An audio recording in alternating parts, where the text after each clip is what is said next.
"Daddy, please help her." The little girl's voice was shaking, her tiny fingers gripping his sleeve as if letting go would mean losing everything. Two grown men stood there laughing, unaware that in the next few minutes, their lives and his would change forever. He was just a single dad with nothing to lose, or so they thought. What no one knew was that by tomorrow morning, the most powerful CEO in the city would be searching for this man, not to punish him, but to thank him. And when the truth came out, even the strongest hearts would break. The rain had started without warning, soaking the streets and washing the city in cold silence.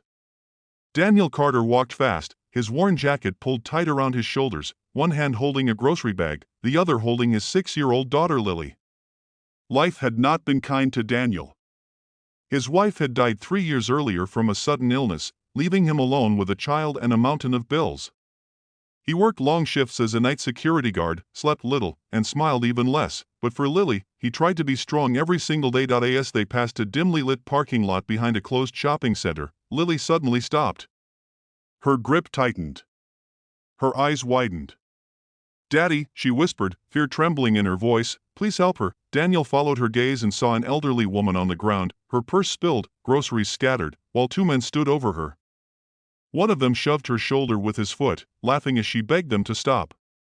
People passed by on the main road, headlights flashing, but no one slowed down. Daniel's heart pounded. He knew the risk. He was tired, injured from years of hard work, and had a child with him.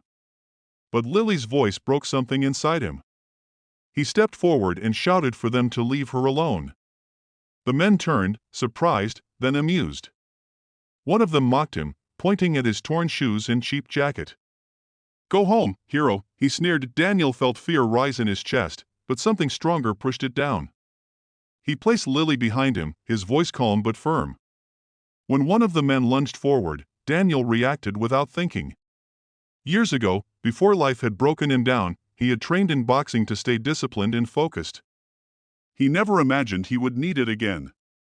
In seconds, chaos erupted. The first man swung wildly. Daniel dodged, countered, and knocked him to the ground. The second man rushed him, but Daniel used his weight, balance, and desperation to overpower him. It was fast, brutal, and shocking. The men ran, bleeding, and terrified. Silence fell. Lily was crying now, clinging to his leg. The old woman trembled, her face pale, eyes filled with tears. Daniel helped her up, gathered her groceries, and called for an ambulance. She kept thanking him, asking his name, but Daniel shook his head. He didn't want praise. He just wanted to go home. What Daniel didn't notice was a black luxury car parked across the street, its tinted window slowly rolling down, a driver watching everything with wide, stunned eyes. The next morning, Daniel woke up exhausted, his body aching, unsure if the events of the night before were real or just a dream. He packed Lily's school bag, made her breakfast, and walked her to the bus stop like always. Life didn't stop just because you did the right thing. Or so he thought. By noon, a sleek black car pulled up outside his small, cracked apartment building. Men in suits stepped out, looking completely out of place in the neighborhood. Neighbors peeked through curtains. Daniel's heart sank. He thought the men from last night had reported him. He kissed Lily's forehead, told her to stay inside, and stepped out, ready to face whatever came. Then the car door opened, and an older woman stepped out, elegant, composed, her eyes sharp yet kind. She walked toward him slowly, then stopped. Tears filled her eyes. "You saved my life," she said quietly. Daniel froze. It was the woman from last night, clean, powerful, and unrecognizable from the broken figure on the ground. She was the CEO of one of the largest companies in the country, a woman who controlled thousands of jobs and billions in assets. She explained that the men who attacked her were caught, that her security had failed, and that if Daniel hadn't stepped in, she wouldn't be standing there today. She offered him money, more than he had ever seen. Daniel shook his head. "I didn't do it for money," he said. "My daughter asked me to help." That was when the CEO knelt down in front of Lily, who was watching from the doorway. "You saved me too," she said softly. "Because you reminded your father who he really is." She didn't force the money, but she offered something better. A stable job with fair hours, medical coverage, and a future. Not charity.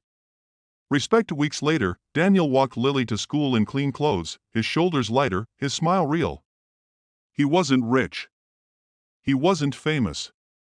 But he had proven something far more powerful, that courage doesn't belong to the strongest or the wealthiest, but to those who choose kindness even when the world has given them nothing. And Lily would always remember the night she whispered, "Daddy, please help her," and watched her father become a hero not just to a stranger, but to her.